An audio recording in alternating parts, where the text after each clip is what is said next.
Madden world, what it be like? Get your boy Fo, and bro, we are back on that Madden 19, and it has been a while. I took about 2 weeks off, man, and for good reason, man. My son's birthday is in the month of September. 5 days later, my birthday pops up as always. And then, if y'all don't know, I'm a wireless manager in real life, so the iPhone comes out every fucking month, so every year in September, so I have to secure that bag, and we get extremely busy, and I got a lot of stuff going on, man. So I had to take some time away from YouTube to kind of get some personal things squared up. But I am back in the month of October, and we are going hard. That 4,000 sub giveaway is right around the corner, and I mean really fucking close, bro. We're right there. So sub to the channel. I'm going to take one lucky subscriber, and I'm going to let them choose whatever game they want, and it's on me. So you definitely want to sub to my channel, my boy. And with that being said, look, fuck the intro. Let's get straight to it, all right? Thanks all my day ones, man. I got to make sure I mention that as well. Now, I was going to talk about Singleback Trey out of Baltimore's Playbook because I love that formation. It's something that I use a lot. But Singleback Trio out of the New York Jets Playbook is really good as well. And I think there's more to be had out of this formation than it is in Trey. I've actually recorded gameplay that I haven't put out on my channel. I record a lot of different gameplays, but I recorded gameplay where I was going back and forth between Trey and Trio. And if you can build a custom playbook and put those two formations in, you can really come up with a formidable like scheme that you can kind of impose on like a defense. So y'all comment if y'all want to see how I actually use those two formations together. Otherwise, let's jump into this scheme. Now, depending on how much time I have, I might cover some of the running plays as well. But I'm going to take a look at slot chase first. This formation is really, really simple. We got about 3 passing plays that we really like to use, and then we got some nice runs that we can go with.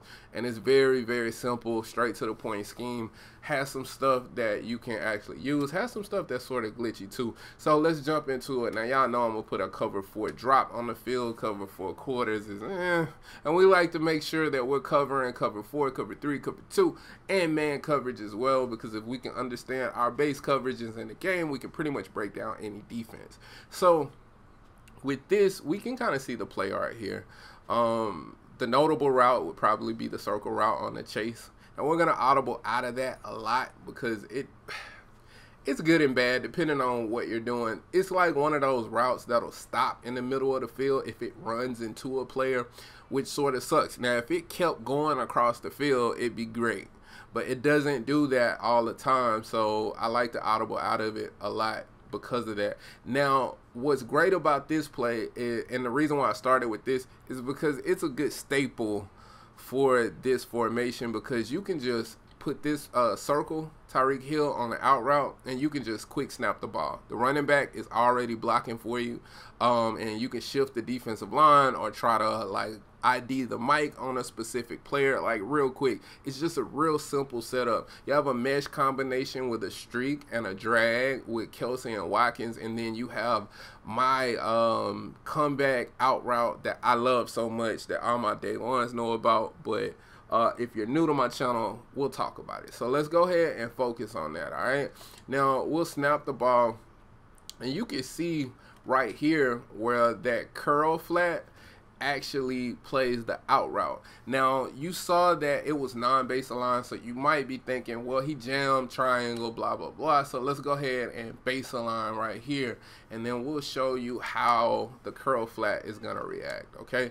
So he's still going to react to that route, and that gives us an opportunity to be able to hit the comeback. So it makes it really simple to digest. Now we'll go to a cloud flat, and then you'll see much of the same. Where with the cloud flat, it's just a hollow read, so it makes it really simple for us to understand. Now, if we're on the right hash mark, this gives us the opportunity to turn up and run. If not, then it's just a quick gain. We want to try to keep the chains moving. Hard flats, I shouldn't have to show that, but I will. So And hard flats just do so much to tip off what they are in the game that it just is really simple. So we'll go ahead and look at Tampa 2. So if you're looking at, because a lot of people like to go to cover 2 coverages, and this cover 2 is not going to be able to defend something like this. So you can see right there in the cover 2 where we were able to still attack it. So we'll call cover 2, and then we'll put them in hard flats. And then you can see it right there. Like, it's such a definitive thing. And we'll put him back, and we'll run it again. And that's Stephon Gilmore. So see, and even then, because I know on the first time y'all saw it, it looked like he was playing it a lot more. But honestly, he'll play it like that the majority of the time. You see that's cover 2. You see he'll just raise up with that player, giving this player space. Now, when I threw it a little bit late. But you can see where he'll just raise up and give him space, and then we can throw. Now, aside from that, then we're also able to just hit this drag in just about every scenario you can think of.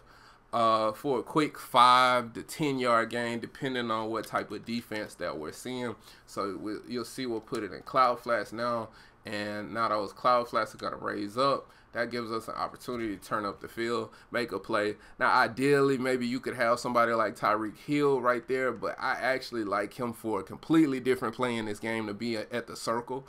So that's the reason why I have him there. Well, he was there by default, but I still prefer him to be right there. But you could get a great playmaker at triangle. That way you can get a little bit more run after the catch.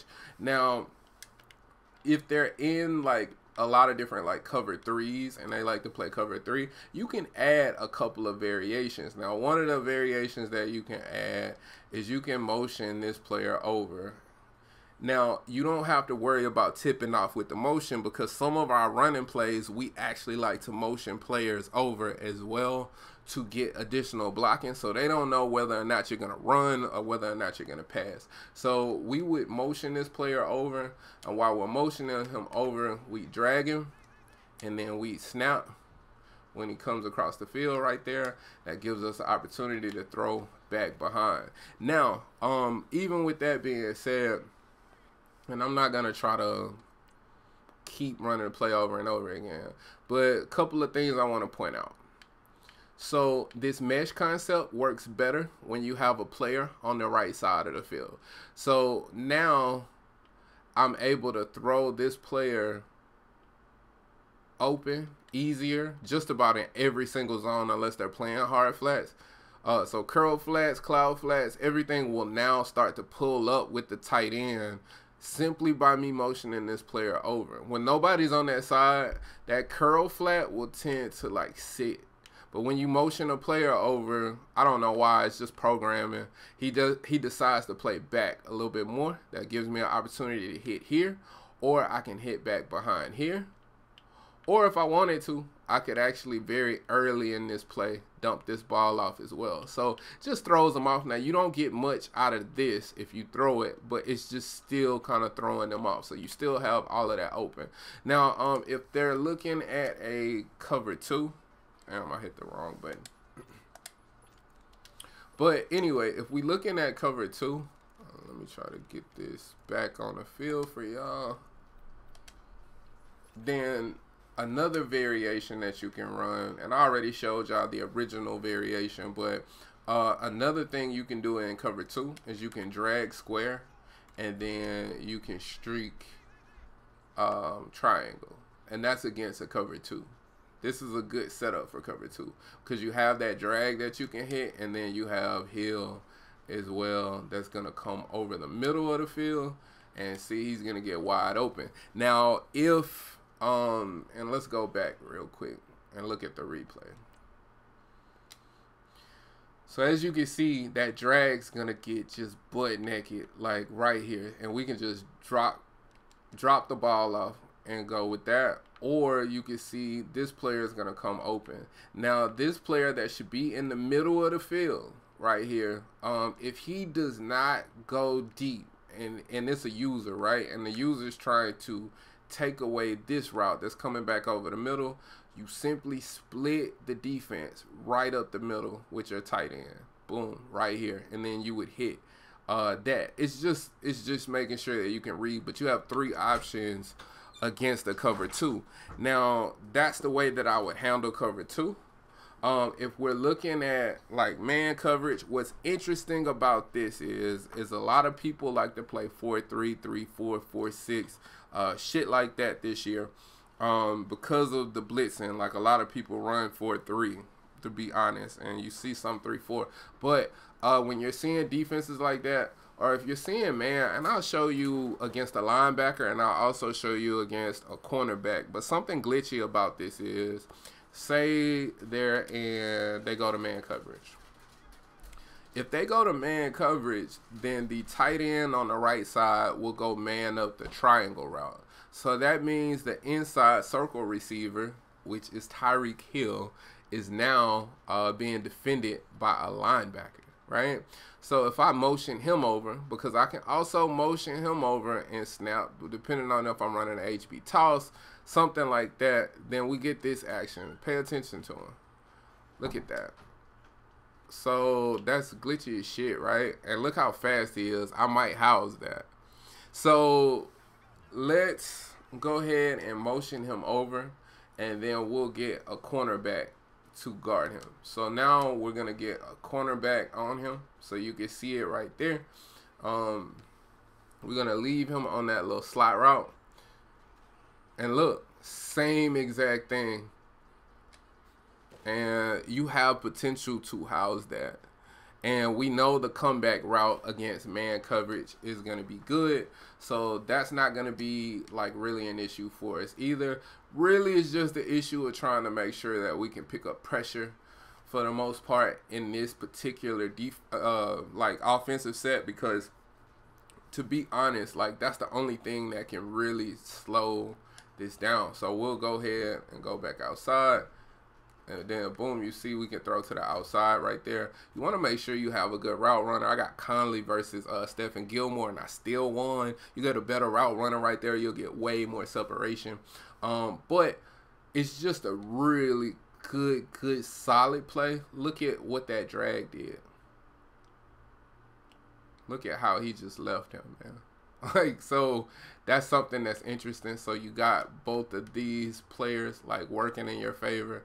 I would just leave Kelsey on the street. He's just really a decoy on this play. Now we're gonna utilize Kelsey in other plays that we have, but for this particular play, we're just gonna let him go on that streak.